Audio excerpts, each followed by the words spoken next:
ನಮಸ್ಕಾರ ಕನ್ನಡಿಗರಿಗೆ, ನನ್ನ ಈ ಒಂದು ಹೊಸ ವಿಡಿಯೋಗೆ ಸ್ವಾಗತ ಸುಸ್ವಾಗತ. ಸೊ ಈ ಒಂದು ವಿಡಿಯೋ ಬಂದು ಕಬ್ಬಾಳಮ್ಮ ದೇವಸ್ಥಾನದ ಬಗ್ಗೆ ಆಗಿರುತ್ತೆ. ಹಾಗೆ ನಮ್ಮ ಚಾನಲ್ನ ಇನ್ನೂ ಯಾರ್ಯಾರು ಸಬ್ಸ್ಕ್ರೈಬ್ ಮಾಡ್ಕೊಂಡಿಲ್ವೋ ಸೊ ದಯವಿಟ್ಟು ಬೇಗ ಸಬ್ಸ್ಕ್ರೈಬ್ ಮಾಡ್ಕೊಳ್ಳಿ. ಹಾಗೆ ಕನ್ನಡ ಚಾನಲ್ನ ಉಳಿಸಿ ಮತ್ತು ಬೆಳೆಸಿ ಅಂತ ಹೇಳ್ತಾ ಈ ವಿಡಿಯೋನ ಶುರು ಮಾಡೋಣ ಬನ್ನಿ. ಹಾಗೆ ಈ ಒಂದು ಪ್ಲೇಸ್ ಬಂದು ಕರ್ನಾಟಕ ರಾಜ್ಯದ ರಾಮನಗರ ಜಿಲ್ಲೆಯ ಕನಕಪುರ ತಾಲೂಕಿನ ಕಬ್ಬಾಳು ಗ್ರಾಮದಲ್ಲಿದೆ. ಬೆಂಗಳೂರಿನಿಂದ ಈ ಒಂದು ಪ್ಲೇಸ್ ಬಂದು ಸರಿಸುಮಾರು 70 ಕಿಲೋಮೀಟರ್ ಇದೆ.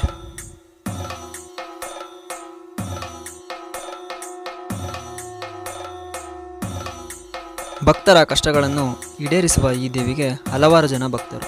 ಮೇಲು ಕೀಳು, ಶ್ರೀಮಂತ ಬಡವ ಎನ್ನದೆ ಎಲ್ಲರಿಗೂ ಸಮನಾಗಿ ಪ್ರೀತಿ ಹಂಚುವಳು ಈ ತಾಯಿ.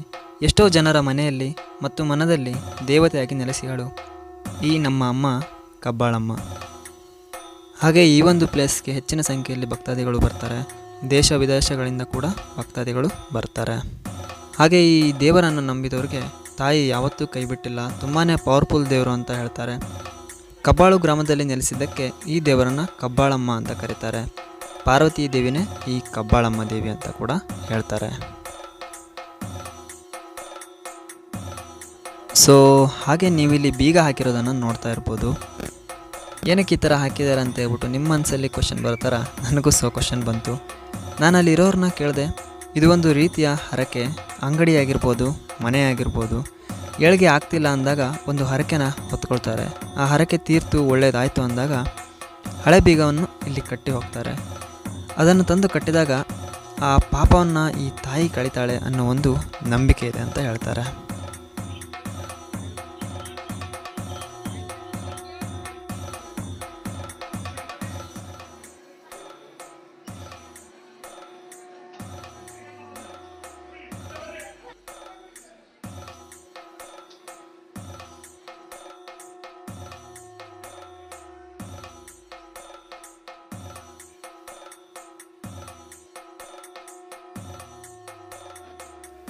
ಹಾಗೆ ನೀವಿಲ್ಲಿ ನೋಡ್ತಾ ಇರೋ ಥರ ತುಂಬಾ ರಶ್ ಇರುತ್ತೆ.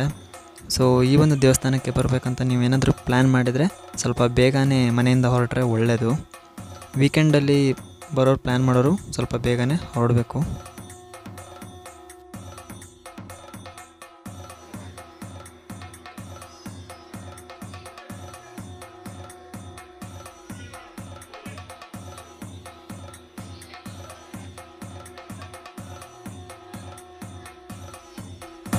ಹಾಗೆ ಇಲ್ಲಿ ಒಳಗಡೆ ಗಣಪತಿ ದೇವಸ್ಥಾನ ಮತ್ತು ಸುಬ್ರಹ್ಮಣ್ಯ ದೇವಸ್ಥಾನ ಕೂಡ ಇದೆ.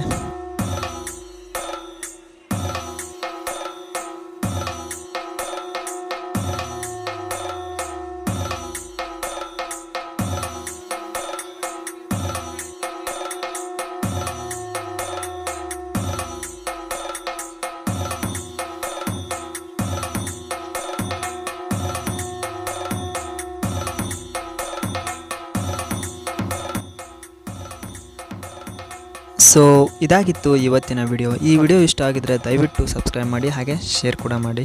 ಸೊ ಕನ್ನಡಿಗರೇ, ನಾವು ಸಿಗೋಣ ಮುಂದಿನ ವಿಡಿಯೋದಲ್ಲಿ. ಧನ್ಯವಾದಗಳು.